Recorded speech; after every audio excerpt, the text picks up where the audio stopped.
എന്റെ ഫ്രണ്ട് സോമൻ എപ്പോഴും എന്തെങ്കിലും കാര്യം ചെയ്യാൻ ആഗ്രഹിക്കും. അവൻ കുളത്തിലുള്ള ട്രാക്ക് പോൾസ് ഒക്കെ സുരക്ഷിതമായിട്ടില്ലെന്ന് വിചാരിച്ച് അതൊക്കെ കൊണ്ടുപോയി വീട്ടിൽ ഒരു തൊട്ടി വെച്ച് അതിലിട്ട് വളർത്തി.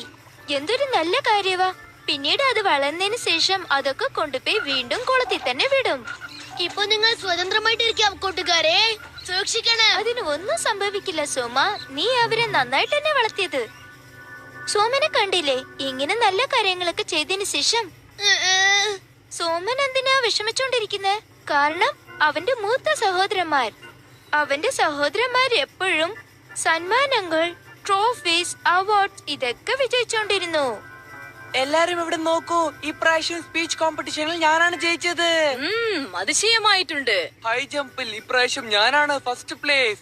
വളരെ സന്തോഷമുണ്ട്. ഈ പ്രാവശ്യം പാട്ടുപോട്ടിയിൽ എനിക്കാണ് ആദ്യത്തെ സമ്മാനം. ഇത്രയും സമ്മാനങ്ങളോ? നമ്മുടെ കുട്ടികളെല്ലാം വളരെ ബുദ്ധിശാലികളാണല്ലോ. വേറെ എന്തെങ്കിലും പ്രൈസ് ഉണ്ടോ?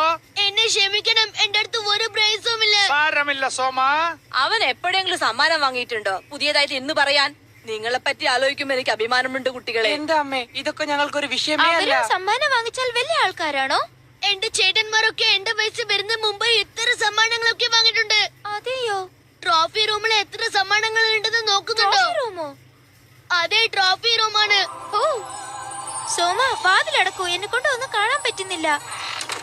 പക്ഷേ നീ ഒരു സമ്മാനം പോലും മേടിച്ചിട്ടില്ലേ? അതുകൊണ്ട് അമ്മ എന്നെ വഴക്ക് പറഞ്ഞത്. എനിക്ക് ഒന്നും വാങ്ങാൻ പറ്റില്ല. എനിക്കൊരു കാര്യം മനസ്സിലായി. നിനക്കിപ്പോ ആവശ്യം ഒരു എൻകറേജ്മെന്റ്. എന്താ വേണ്ടത്? എൻകറേജ്മെന്റ് ആവശ്യമാണെന്ന് പറഞ്ഞു. നിനക്കും കുറെ കഴിവുകളുണ്ട്. പിന്നീട് നിന്റെ ചേട്ടന്മാരെ കണ്ട് നിങ്ങൾ ഇതുപോലെ ഒന്നും ചെയ്തിട്ടില്ലല്ലോ എന്ന് പറയാം. എങ്ങനെയുണ്ട് എന്റെ ഐഡിയ? അങ്ങനെയൊക്കെ ചെയ്യാൻ ഇഷ്ടമല്ല. സത്യമാണോ സോമ? സത്യം പറയൂ. അത് വന്ന് ഒരു പ്രാവശ്യം എനിക്ക് ചെയ്യണം. അത് തെറ്റല്ലോ. ഇത് നിസ്സാരമായ കാര്യമാണ് സോമ. എല്ലാവരും ഒരു പ്രാവശ്യം വലിയ ആൾക്കാരാവുന്ന ആഗ്രഹിക്കും. നീ ശരിയായിട്ടാണ് പറഞ്ഞത്. അതെ, അങ്ങനെ ചെയ്താൽ നന്നായിട്ടുണ്ടാവും. പക്ഷേ ഇതുവരെ നിന്റെ സഹോദരന്മാര് ചെയ്യാത്ത ഒരു കാര്യം നീ ചെയ്യണം. ചെയ്യാത്ത ഒരു വിഷയം ഇവിടെ ഇല്ല. അതെയോ? പക്ഷെ അവര് ചെയ്യാത്ത എന്തെങ്കിലും ഒരു കാര്യം ഉണ്ടാവും. അവരെല്ലാം ചെയ്ത് കഴിഞ്ഞു. അവര് ചെയ്യാത്തത് ഒന്നേ ഒന്നാണ്, അതാണ് വേൾഡ് റെക്കോർഡ്. പ്രശ്നം തീർന്നു. എങ്ങനെ? സോമ, നീ തീർച്ചയായും വേൾഡ് റെക്കോർഡ് ഒന്ന് ചെയ്യണം. എന്ത് ഞാന്? സോമ, നീ ആദ്യം എന്താ ചെയ്യാൻ പോണം തീരുമാനിക്കണം.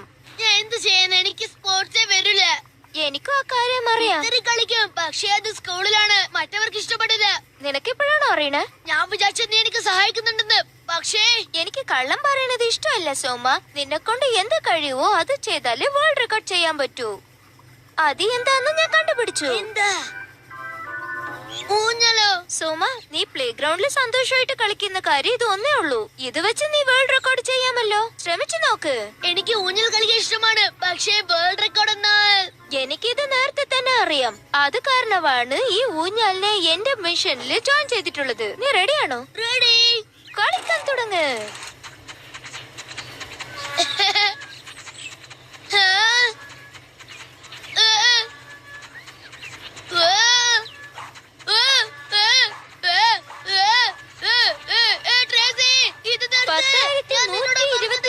അതായത് 10,123. നിനക്ക് പ്രശ്നമില്ലല്ലോ. നീ വിഷമിക്കണ്ട, ഞാൻ ഊഞ്ഞാലിന്റെ സ്പീഡ് കുറച്ച് വെക്കാം. അത് മതി. ദൈവമേ, ഇത് എന്ത് പറ്റി? വട്ടം മാറിപ്പോയോ? സോമ, നിനക്കൊന്നും പറ്റിയില്ലല്ലോ. കണ്ട എങ്ങനെയുള്ളത്? കുറച്ച് നനഞ്ഞതുപോലെ ഉണ്ട്. സാരമില്ല, നമുക്ക് വേറെ വേൾഡ് റെക്കോർഡ് ചെയ്യാം. എങ്ങനെയോ രക്ഷപ്പെട്ടു. ശരി, പോപ്കോൺ, ചിപ്സ്, ചോക്ലേറ്റ് ഇതൊക്കെ കഴിച്ചോണ്ട് തന്നെ നമ്മൾ ടി വി കാണാൻ പോകുന്നു. നമ്മൾ വേൾഡ് റെക്കോർഡ് ചെയ്യാൻ പോകുന്നു. മനസ്സിലായോ? ഇങ്ങനത്തെ ഒരു വേൾഡ് റെക്കോർഡ് ഞാൻ തീർച്ചയായിട്ടും ചെയ്യും. കുറെ നേരം വീഡിയോ കണ്ട ആൾ ഞാനാണ്. അതെ, നമ്മളിപ്പോഴെന്താ ചെയ്യാൻ പോണെന്ന് വെച്ചാൽ നിർത്താതെ 60 മണിക്കൂർ ഒന്നിച്ചിരുന്ന് ടി വി കാണണം. എന്തു പറഞ്ഞ്? എന്താ പറഞ്ഞത്? 60 മണിക്കൂർ ടി വി കാണണമെന്നോ? നിങ്ങളെ കൊണ്ട് സാധിക്കുമെന്ന് എനിക്ക് തോന്നുന്നില്ല കേട്ടാ. എന്ത്? പക്ഷേ അമ്മേ, തീർച്ചയായും ഞങ്ങളെ കൊണ്ട് അത് സാധിക്കും. ഞങ്ങൾ വേൾഡ് റെക്കോർഡ് ചെയ്യാൻ പോകുന്നു. നിനക്ക് ചരിത്രത്തിൽ പേര് വരണം, അതൊക്കെ പുറത്തങ്ങ് പോയി ഉണ്ടാക്കിയാ മതി. പുറത്തേക്ക് പോകാനല്ലേ പറഞ്ഞത്? നീ പുറത്തു പോയി എന്ത് വേണമെങ്കിലും ചെയ്തോ. സോമന് വേൾഡ് റെക്കോർഡ് ചെയ്യിപ്പിക്കുന്നത് വളരെ ബുദ്ധിമുട്ടുള്ള കാര്യമായിരുന്നു. വേൾഡ് റെക്കോർഡ് ചെയ്യുന്നത് ഇത്ര പ്രശ്നമുള്ള കാര്യമാണെന്ന് ഞാൻ വിചാരിച്ചത് പോലുമില്ല. നിനക്ക് തീർച്ചയായും ഇതൊരു ചാൻസ് ആയിരിക്കും സോമ. നമ്മൾ ഒരു ഭയങ്കരമായ കാര്യം ചെയ്യാം. തീർച്ചയായും. കുറെ നേരം മരത്തിൽ മനുഷ്യൻ. നമ്മളിങ്ങനെ വീട്ടിന്റെ അകത്ത് കൂടെ ഇരിക്കാലോ. ഓ, ഇത് വളരെ സന്തോഷമാണ്. പക്ഷേ റെക്കോർഡ് കണ്ടിനോ 550 days. സോമ, നീ എങ്ങനെയാണ് 550 ദിവസം ഈ മരത്തിന്റെ മേലെ ഇരിക്കുക? അത് നിനക്ക് എങ്ങനെ സാധിക്കും? അല്ല അച്ഛാ, അച്ഛൻ ഞങ്ങൾക്ക് ഭക്ഷണം കൊണ്ടുവന്ന് തരില്ലേ? പറ്റൂല. അപ്പൊ നിന്റെ സ്കൂളോ? ഞങ്ങൾ വേർഡ് റെക്കോർഡ് ചെയ്തതിന് ശേഷം നോട്ട്സ് ഒക്കെ എഴുതിക്കോളാം. ഇത് ഞാൻ ഒരിക്കലും സമ്മതിക്കില്ല. ഇവിടെ ഉള്ളവർക്കൊക്കെ എന്താ പറ്റിയത്? ഞങ്ങൾ റെക്കോർഡ് ചെയ്യാൻ പോകുന്നു, വേൾഡ് റെക്കോർഡ് ചെയ്യാൻ പോകുന്നു. ആരും അത് മനസ്സിലാക്കുന്നില്ലല്ലോ. ഇത് ശരിക്കും ഒരു വലിയ ധൈര്യമായ ഒരു കാര്യമാണ്. കുറെ പ്രാവശ്യം അവൻ ഇതിൽ ചാടി ചാടി വേൾഡ് റെക്കോർഡ് ചെയ്യാൻ പോകുന്നു. എനിക്കൊന്ന്